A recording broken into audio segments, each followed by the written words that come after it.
Hey everyone, Talitha here. If you're unfamiliar with who I am, I'm founder of DREADHEADSNZ.SHOP and DREADHEADSNZ. Welcome to this video. I wanted to share some insights with those of you who are thinking about getting dreadlocks and want to understand a little bit more of what it's like in the first month of having your dreads.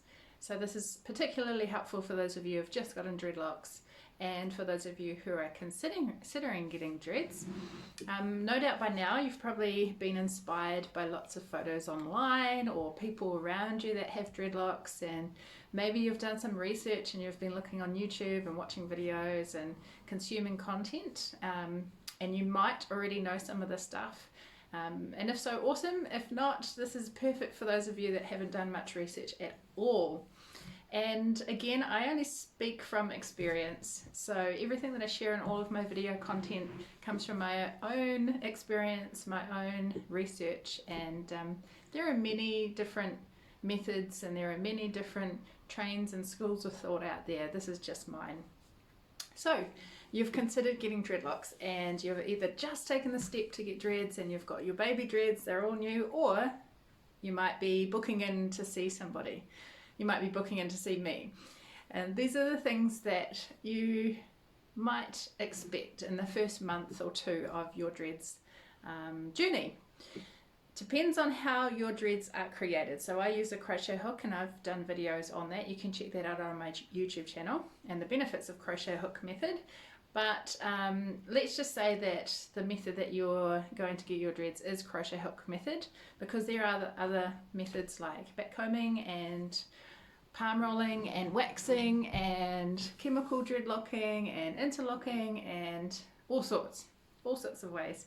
So we'll assume that you're getting your hair dreaded with a crochet hook. You will lose some length. So in the session you might still have quite a bit of length in your hair and it might look still quite long.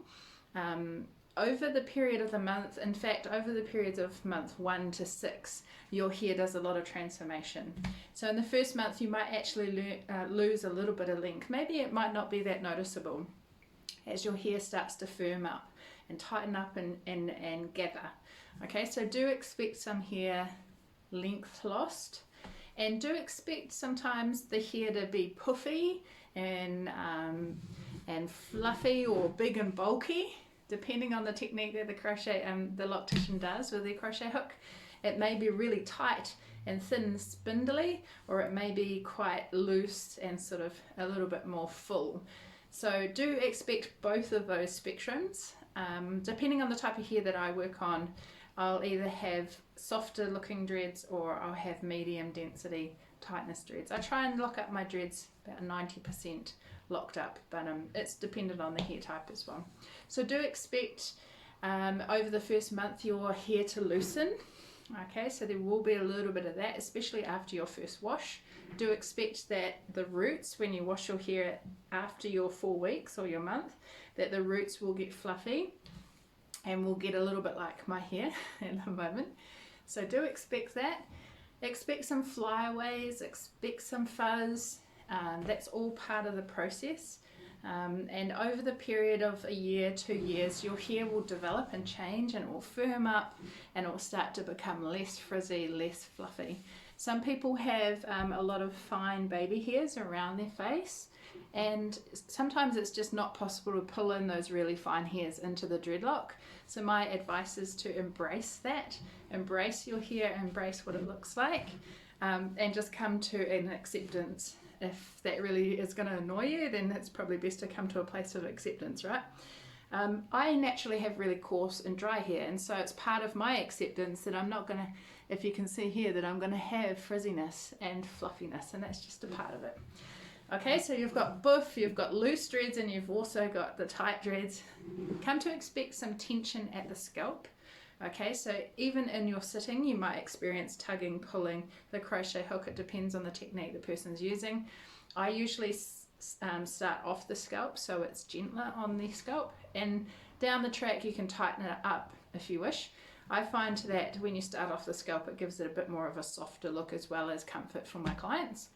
Have a discussion with your loctician about that. Yeah, so When you're lying on your head at night time, you might notice a bit of tension and a bit of a difference in how it feels to wear your head here. That's something to pay attention to and be aware of. I've actually got a couple of videos on how to sleep with dreadlocks and another video on the soft look of dreadlocks, so you can check those out on YouTube as well. So like I mentioned briefly before, you're not going to wash your hair for at least a month, and that can be quite a challenge for some people if you haven't done the hair preparation stuff, if you haven't prepped your hair to come into that condition of not being washed. So sometimes with that comes a really itchy scalp, and especially if you work out a lot and if you sweat a lot, that can be an issue. So come prepared for that. And dandruff and dry scalp is so common, okay? So a lot of people come back into my space and sit in the chair, and they can be a little bit embarrassed about the scalp condition. It is common for dreadheads to have that, and there are some methods to avoid it, and I've shared some of those on my YouTube channel, or I will in the future. And there's some really good tips in my DIY maintenance bundle, so that will help you prevent from dry scalp and dandruff as well. But just be aware that it is common and that there's nothing to be ashamed of, okay?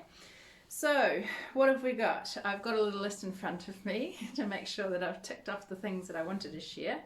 The soft dreads as well, like I said before, depending on how the dreads have been made will dictate how fast they lock up, etc. What I've noticed is that in the first few months, if you tie back your hair, either with your hair or with a hair tie, what can sometimes happen is it can create soft spots in the dreadlocks. If you're tying it up in the same spot and friction happens, then you will get soft spots in your dreads. And what's really important for long-term health of your dreadlocks is to ensure that if you do wear your hair out, like I have today, I've got a hair tie in it, that you take your hair out and at the end of the day you do a bit of a palm roll. And I've done videos to show you how to do that, that's fine. But make sure that you are giving your hair time not to be in that position all the time, because that will create dents and it will create soft spots in your dreadlocks, especially when they're just starting to establish. When they've been around for a year or two, it's not such a big deal, but in the early days it can be, okay? And let's just quickly touch on again the hair loss aspect. In the first month you will notice a little bit of shortening up of your dreads, and then again in the next month to 3 months, sometimes even 6 months. It depends on the hair type, but it can really tighten up and shorten up. So I've done some clients who have had a lot of length in the first day or two, and it looks like it hasn't changed, but then I see them about 3, 4, 5 months later and their hair's really gathered up and they've lost some length. So do be prepared for that as well. It's a part of the process. The hair condenses and moves in and tightens up, and it's part of the dreadlocking process. So if you want longer hair, then extending it is also an option as well. Okay, those are some things to expect. I'm sure there are a lot more things that we could cover. If you've got any questions, go ahead and ask them at info@lifeforcelocks.com, and I will get back to you or create a video on it. And I really appreciate your support. If you head over to YouTube, subscribe to my channel, and go ahead and follow me on Instagram and Facebook. I share stuff on there too, and I'll see you in the next video somewhere in the interwebs world. I hope you're all well. Take care, and we'll see you soon. Ciao.